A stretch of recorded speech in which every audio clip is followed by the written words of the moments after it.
नमस्कार। सन 2024 वर्ष का आगाज होने वाला है 15 दिन के बाद। कन्या राशि की बात करेंगे। कन्या राशि बड़े महत्वपूर्ण दौर से गुजर रही है क्योंकि इसके ऊपर केतु संचरण कर रहा है 31 अक्टूबर 2023 से। केतु का संचरण जब कन्या राशि पर होता है और शुभ ग्रहों की दृष्टि नहीं होती और इसी के साथ साथ अगर गोचर में पाप ग्रहों का दुष्प्रभाव हो तो आप ये समझिए कि दुखती हुई चोट पर जब दोबारा चोट लगती है तो कष्ट ज्यादा होता है। तो यही स्थिति कन्या राशि के लिए होगी क्योंकि ज्योतिष शास्त्रों में एक शब्द आया है शनिवत राहु कुजवत केतु, यानी कि शनि की तरह से बिहेव करता है राहु, कुजवत केतु। कुज का मतलब है मंगल, मंगल की तरह से केतु बिहेवियर करता है, केतु की तरह से उसकी मंगल की तरह से केतु की दृष्टि होती है तथा उसका व्यवहार होता है। ठीक इसी प्रकार केतु को भी पाप ग्रह की मंगल के समान परिभाषित किया है कि ज्योतिष शास्त्रों में। अब हम बात करते हैं केतु कन्या राशि पर आया है तो इसकी दृष्टि आदि संबंध भी मंगल की तरह से ही होंगे। चतुर्थ और अष्टम दृष्टि, सप्तम पूर्ण दृष्टि होती है। अब केतु कन्या राशि पर आएगा तो चतुर्थ दृष्टि कहां होगी? धनु राशि पर।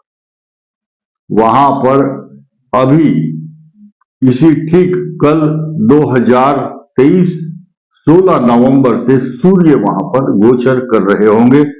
और इतना ही नहीं, जब केतु की सूर्य पर दृष्टि होगी वो चतुर्थ भाव उनका सुख, वाहन, मकान, प्रॉपर्टी, पैसा और माता, दो चीज बड़े ध्यान से सुनने की है, मैं अभी उनका खुलासा करूंगा। जब चतुर्थ भाव पर दृष्टि होगी फिर दृष्टि होगी मंगल के ऊपर। मंगल कब आएगा? 27 दिसंबर को। यानी कि केतु इन दो ग्रहों को, सूर्य और मंगल को देखेगा। कन्या के लिए राहत भरी खबर ये होगी कि आपके परिवार में सुख और शांति को छीनने वाले दो ग्रह तो वहां होंगे, केतु की दृष्टि होगी, लेकिन बृहस्पति, आप ये समझिए कहीं थोड़ी सी समस्या होती है और फिर दूध उफनता है तो थोड़ा सा पानी का छींटा डाल दो, शांत हो जाता है। बृहस्पति की पूर्ण दृष्टि होने से चतुर्थ भाव में जो होने वाली परेशानी, क्लेश, कष्ट, तनाव, चिंता, परिवार में किसी को बीमारी या घरेलू कलह, क्लेश, अशांत वातावरण को शांत करेगा। देखिए यहां खुलासा जिस बात की हम कर रहे थे चर्चा, चौथा भाव होता है माता, मित्र, मकान, सवारी, पशु। तो इसमें कुछ वस्तुएं जड़ हैं और कुछ है चेतन, निर्जीव, और कुछ है जीव। यानी कि पशु आपका चेतन है, माता चेतन है, मित्र चेतन है, भूमि, भवन, वाहन ये क्या है? अचल संपदा है। यानी कि ये जो है मैटीरियलिस्टिक चीजें हैं। तो कई बार शनि या वहां पर जो राशि बैठी है, वहां पर जो भी राशि है, वहां कौन सा तत्व है, वो चर है, स्थिर है, द्विस्वभाव, चतुर्थ भाव में जो राशि होगी, धनु है मान लिया, कन्या लगन और कन्या राशि के अनुसार तो वो अग्नि तत्व राशि हुई। तो चतुर्थ भाव में जन, चेतना, मनुष्य, माता, पशु ये चेतन है, इनको कष्ट देता है। अब अगर चतुर्थ भाव में जब शनि आता है तो जन और धन की हानि कराता है, लेकिन उस व्यक्ति को भूमि, भवन, वाहन, प्रॉपर्टी, जायदाद के लाभ भी कराता है। आपको यहां एक बात बताना चाहूंगा कि एक बालक होता है, मैं किसी का नाम नहीं लूंगा, राजनीति की बात करता हूं, कि एक बच्चे को के ग्रह चल रहे हैं खराब, चतुर्थ भाव में शनि चल रहा है, मान लिया उसकी माता को गोली लग जाती है, वो प्रधानमंत्री होता है, अब उधर तो माता का दुख उसको सहन करना पड़ता है, लेकिन उसी दिन ये उसके कद और पद को बढ़ाने के लिए उसको प्रधानमंत्री जैसे पद से नवाजा जाता है। यानी कि वो जो पर्टिकुलर दिन है, अब कैसे कहोगे कि वो अच्छा दिन है या खराब दिन है। एक तरफ उसको पद और प्रतिष्ठा मिल रही है तो, और एक तरफ माता का निधन हो जाता है।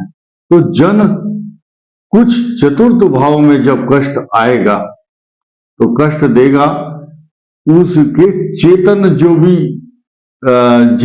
जीव हैं परिवार में, तो पशु है, मित्र है, माता है, लेकिन जो अचेतन वस्तु जड़ वस्तुएं हैं उनकी वृद्धि करता है।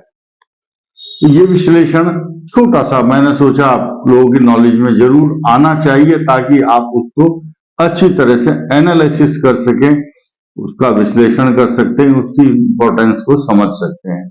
उस स्थान पर जब बृहस्पति की दृष्टि होगी तो आपके कष्ट, परेशानी, चिंता और होने वाले ज्यादा नुकसान को रिड्यूस करने के लिए बृहस्पति की वहां दृष्टि होना, that is very very important और वेरी ऑस्पिशियस फॉर दिस। ये शुभ माना जाएगा। इसके अलावा आपके छठे स्थान में त्रिकटे एकादशे शनि, त्रिकटे एकादशे राहु, त्रिकटे एकादशे भाव में सर्वारिष्ट निवारणम।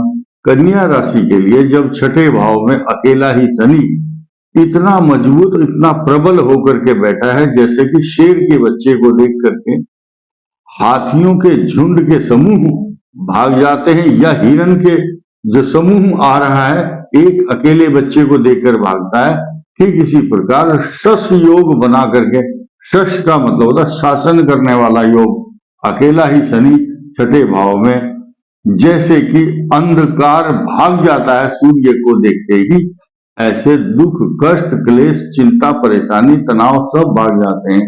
आपके मुकाबले पर कंपटीशन लड़ने वाला प्रतिद्वंदी सामने नहीं रहता, अगर होगा तो वो पराजित होगा। ऐसा ग्रहों का विश्लेषण कन्या राशि के लिए ग्रह बता रहे हैं। अब 1 जनवरी को 4 ग्रहों का जो परिवर्तन होगा धनु राशि पर, चंद्रमा सहित चतुर्ग्रही योग बनेगा अमावस्या पर, तो कन्या राशि के लिए ये शुभ फल भी देगा।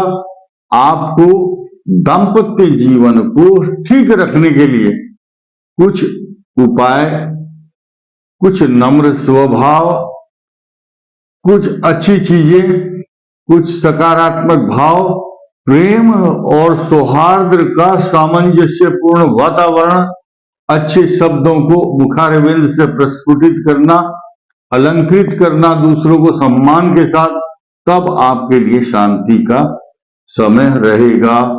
अन्यथा कन्या राशि के लिए दाम्पत्य जीवन को अप डाउन करने वाला जो राहु केतु का कॉम्बिनेशन 180 डिग्री पर जो अब चल रहा है, it may be create some problem regarding your marriage life. चाहे आप महिला हैं चाहे पुरुष हैं, you should be very careful. आपको सावधान रहना इस विषय में, ताकि आपका दाम्पत्य जीवन सुचारू रूप से सुखपूर्वक चले और आपके संतान के लिए कोई कष्ट, परेशानी, चिंता तथा व्यवधान उत्पन्न ना हो। ऐसा ग्रहों का विश्लेषण हमारा दायित्व बनता है कि जब हम ग्रहों के विश्लेषण को करते हैं तो किस राशि वाले इंडिविजुअल को क्या प्रॉब्लम आ सकती है, उसके प्रति उनको सचेत और सावधान करने की कोशिश करते हैं। ये हमारा परामर्श देने का परम दायित्व बनता है। इसके अलावा कन्या राशि का जो स्वामी है बुध, वो इतना सॉफ्ट स्वभाव है उसका, वो नुकसान नहीं करता। बुध वक्री होगा 28 तारीख को, 28 दिसंबर को, लेकिन ये जो बुध वक्री होगा ये पूर्व में उदय होगा 28 तारीख को ही 11:32 पर वृश्चिक राशि में जो है बुध का जो संचरण होगा ये आपके पराक्रम भाव में होगा, कन्या राशि से तीसरे भाव, तो उस पर शनि की दृष्टि होगी। लेकिन प्लस पॉइंट क्या है, शनि की मित्र दृष्टि, यानी कि कन्या राशि के लिए छठे शनि तो वरदान बना हुआ है, तो इसके स्वामी को भी पॉजिटिव मित्र दृष्टि से देखता है, तो ये आपके लिए कन्या राशि के लिए वरदान से कम नहीं होगा। यानी कि ये एक समीकरण ग्रहों का ऐसा है, कुछ ग्रह आपस में मित्र होते हैं, कुछ शत्रु होते हैं, उनको याद रखना पड़ता है दिमाग के अंदर। जब हम याद रखेंगे तभी हम आपको उसका विश्लेषण बता पाएंगे, कौन सा प्लस है और कौन सा माइनस है। तो कुल मिलाकर के कन्या राशि के लिए आने वाला जो वर्ष का शुरू का जो टाइम है, यानी कि आपने एक अंग्रेजी में कहावत सुनी होगी, first impression is the last impression. पहला ही इंप्रेशन अगर पहले ही वर्ष के शुरू के महीने में और पहले ही दिन पड़ जाए और आने वाले वर्ष से 2-3 दिन पहले ही अगर आपको कुछ खुशी मिलती है, तो it may be cause of good symptoms for your next 2024 सन 2024 आपके लिए शुभ रहेगा और 24 एक बहुत अच्छा वर्ष, उपलब्धियों भरा वर्ष कन्या राशि के लिए होगा। अब लास्ट में जो प्रशंसा की और प्रसन्नता की बात आपको बताना चाहूंगा, ठीक 3-4 महीने आपको व्यतीत करने हैं। अष्टम बृहस्पति आपके लिए अच्छा नहीं चल रहा है, लेकिन प्लस पॉइंट तो जब प्राप्त होगा आपको, जब 1 मई 2024 को बृहस्पति आपके लिए अत्यंत शुभ स्थान पर बैठकर आपको वरदान देने के लिए, समस्त सुखों को और वैभव और आपके भाग्य की वृद्धि करने के लिए आपके भाग्य स्थान में आएंगे। This is the good position for Jupiter and कन्या राशि। तो इस वीडियो में इतना ही। कन्या राशि के लिए सब शुभ हो, यही शुभकामनाओं के साथ नमस्कार।